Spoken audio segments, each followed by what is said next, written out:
Γεια σας, ονομάζομαι Γεωργίου Χριστίνα και το θέμα της εργασίας μου είναι η κυβερνοασφάλεια στα σύγχρονα IoT δίκτυα, καθώς και μελέτη μοντέλων μηδενικής εμπιστοσύνης, αναδυόμενων απειλών και μεταβατική κρυπτογραφία. Αρχικά, το Internet of Things είναι ένα σύνολο διασυνδεδεμένων συσκευών που αποτελούν ένα δίκτυο και στόχο έχουν την ανταλλαγή και τη συλλογή δεδομένων. Τα δεδομένα αυτά είναι συνήθως ευαίσθητες πληροφορίες των χρηστών που μπορούν να γίνουν στόχος εκμετάλλευσης από τρίτους. Ωστόσο, και οι ίδιες οι IoT συσκευές χαρακτηρίζονται από περιορισμένους πόρους και αυξημένη ευπάθεια σε επιθέσεις. Αντίστοιχα, όσο τα IoT δίκτυα αυξάνονται σε μέγεθος, αυξάνεται και η επιφάνεια επίθεσης και οι παραδοσιακές προσεγγίσεις δεν επαρκούν για να καλύψουν τις σύγχρονες απαιτήσεις των IoT δικτύων. Έτσι, υπάρχει αυξημένη ζήτηση για νέες μεθόδους ασφαλείας. Τα συμβατικά μέτρα ασφαλείας, όπως το πρώτα σύνδεση, αργότερα έλεγχος ταυτότητας ή εμπιστοσύνη στις συσκευές εντός μιας περιμέτρου, θα μπορούσαν να επιφέρουν ολέθριες συνέπειες στα σύγχρονα IoT δίκτυα, τα οποία είναι κατά βάση ετερογενή και αποτελούνται από συσκευές με διαφορετικές ευπάθειες και ευαλωτότητες. Γι' αυτό, μια πρώτη προσέγγιση για την βελτίωση της ασφάλειας των IoT δικτύων είναι η αρχιτεκτονική Zero Trust, μηδενικής εμπιστοσύνης. Ένας από τους αλγορίθμους που ακολουθεί τις αρχές Zero Trust που θα δούμε είναι ο LCDA, Lightweight Continuous Device-to-Device Authentication. Ο LCDA είναι ένα μοντέλο βαθμολογίας εμπιστοσύνης που αξιολογεί με βάση την επικινδυνότητα διάφορα στοιχεία ασφαλείας, όπως αδυναμίες του δικτύου, θύρες υψηλού κινδύνου και μη ισχυρούς κωδικούς πρόσβασης.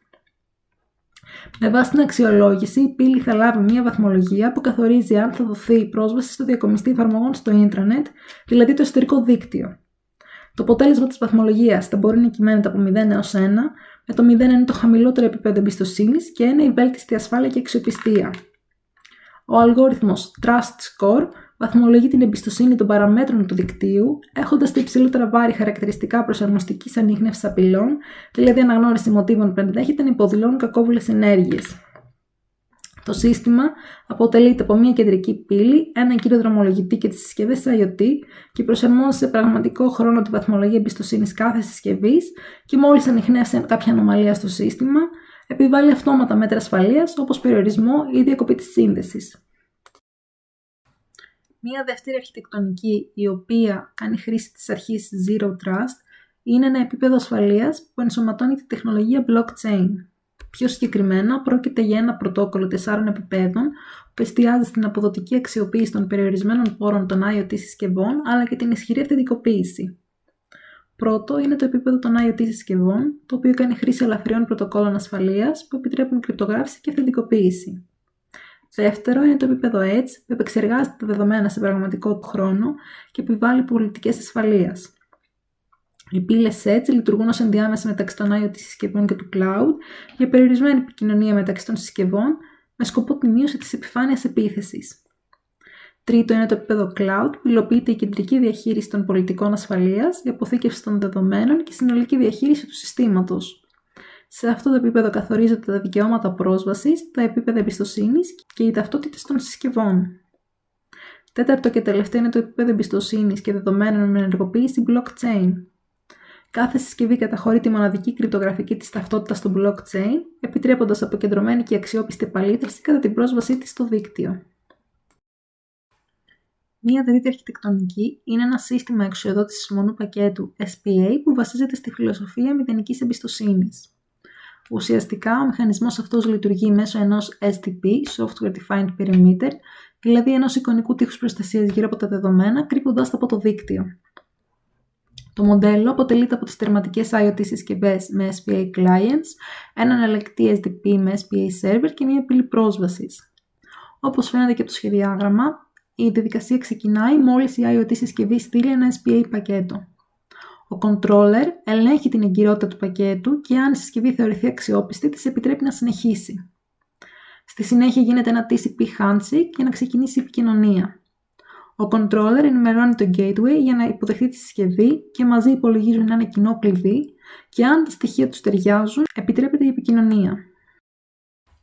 Τέλος, προτείνεται ένα οικονομικό σύστημα ασφαλείας με βάση τον μικροελεγκτή ESP32, ο οποίος λαμβάνει αποφάσεις για την πρόσβαση των συσκευών στο δίκτυο. Η επικοινωνία μεταξύ των συσκευών γίνεται μέσω ενός μεσίτη MQTT και ο χώρος επιτηρείται συνεχώς από έναν αισθητήρα PIR και μόλις καταγράψει κίνηση, ενεργοποιείται η διαδικασία δημιουργίας αιτήματος πρόσβασης. Έτσι, στο δίκτυο συνδέονται μόνο οι συσκευές που θα θεωρηθούν αξιόπιστες ή όσοι πρόσβαση απορρίπτεται. Μία δεύτερη μέθοδος προστασίας των IoT δικτύων είναι να μελετήσουμε τις αναδυόμενες απειλές, emerging threats, ώστε να ξέρουμε πώς να τις αντιμετωπίσουμε στο μέλλον. Αρχικά, σε περιβάλλοντα που συνδυάζουν IoT και blockchain, εμφανίζονται επιθέσεις όπως double spending, Sybil attacks και selfish mining, οι οποίες μπορούν να επηρεάσουν την αξιοπιστία του συστήματος. Παράλληλα, υπάρχουν τεχνικές ευπάθειες, όπως επιθέσεις τρομολόγησης, όπου αλλοιώνεται η πορεία των δεδομένων μέσα στο δίκτυο, αλλά και προβλήματα σε έξυπνα συμβόλαια, δηλαδή στον κώδικα που εκτελεί αυτόματα συναλλαγές και μπορεί να περιέχει κενά ασφαλείας. Στη συνέχεια, ένα πολύ σημαντικό ζήτημα είναι η εκμετάλλευση των ίδιων των IoT συσκευών. Συσκευές όπως κάμερες, routers και αισθητήρες μπορούν να παραβιαστούν και να ενταχθούν μέσα σε botnets, επιτρέποντας έναν επιτιθέμενο να ελέγχει έναν μεγάλο αριθμό συσκευών και να πραγματοποιεί επιθέσεις κατανεμημένης άρνησης υπηρεσίας. Μία από τις πιο σημαντικές αναδυόμενες απειλές είναι η εκμετάλλευση των ευαίσθητων δεδομένων. Πολλές IoT συσκευές έχουν αδυναμίες όπως μη ισχυρούς κωδικούς πρόσβασης ή έλλειψη τακτικών ενημερώσεων. Το αποτέλεσμα είναι να εκτίθονται δεδομένα όπως πληροφορίας υγείας ή τοποθεσίας. Αυτό μπορεί να οδηγήσει σε παραβίαση ιδιωτικότητας ή ακόμα και σε οικονομικές απάτες. Τέλος, βλέπουμε τις απειλές που σχετίζονται με την τεχνητή νοημοσύνη και τα IoT, δηλαδή τις λεγόμενες συγκλίνουσες απειλές. Σε συστήματα που συνδυάζουν AI και IoT μπορούν να εμφανιστούν αντιπαραθετικές επιθέσεις που αλλοιώνουν τα δεδομένα εισόδου ή δηλητηρίαση δεδομένων που επηρεάζει την εκπαίδευση των μοντέλων. Σε πιο ακραίες περιπτώσεις μπορεί να υπάρξει ακόμη και έλεγχος αυτόνομων συστημάτων όπως drone ή έξυπνα οχήματα. Η τρίτη και τελευταία προσέγγιση αυτής της εργασίας για την ασφάλεια των IoT δικτύων αφορά τη μετακβαντική κρυπτογραφία. Στο χώρο του IoT, η ανάπτυξη της κβαντικής υπολογιστικής δημιουργεί νέες προκλήσεις για τη σύγχρονη κρυπτογραφία, καθώς οι παραδοσιακοί αλγόριθμοι ενδέχεται στο μέλλον να καταστούν ευάλωτοι σε κβαντικές επιθέσεις.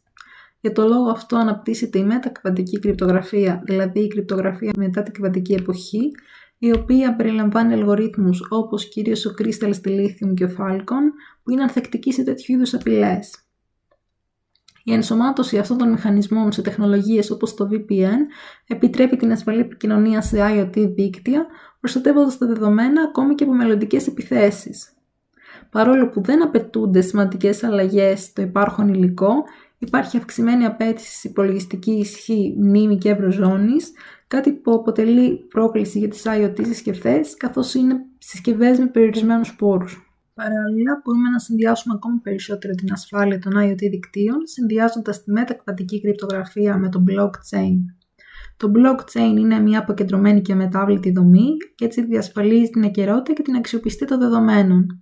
Αντίστοιχα, οι μετακβαντικοί αλγόριθμοι προστατεύουν τις συναλλαγές από μελλοντικές κβαντικές απειλές. Έτσι, συνολικά, αυτή η προσέγγιση επιτρέπει την υλοποίηση κβαντικά ανθεκτικής ασφάλειας, ακόμη και σε περιβάλλοντα με περιορισμένους πόρους.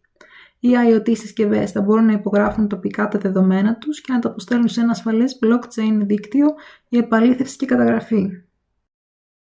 Αυτή είναι η παρουσίαση. Φτάσαμε στο τέλος. Ευχαριστώ πολύ για το χρόνο σας και εννοείται αν υπάρχουν ερωτήσεις ή χρειάζονται περαιτέρω διευκρινήσεις, ευχαριστώ να απαντήσω.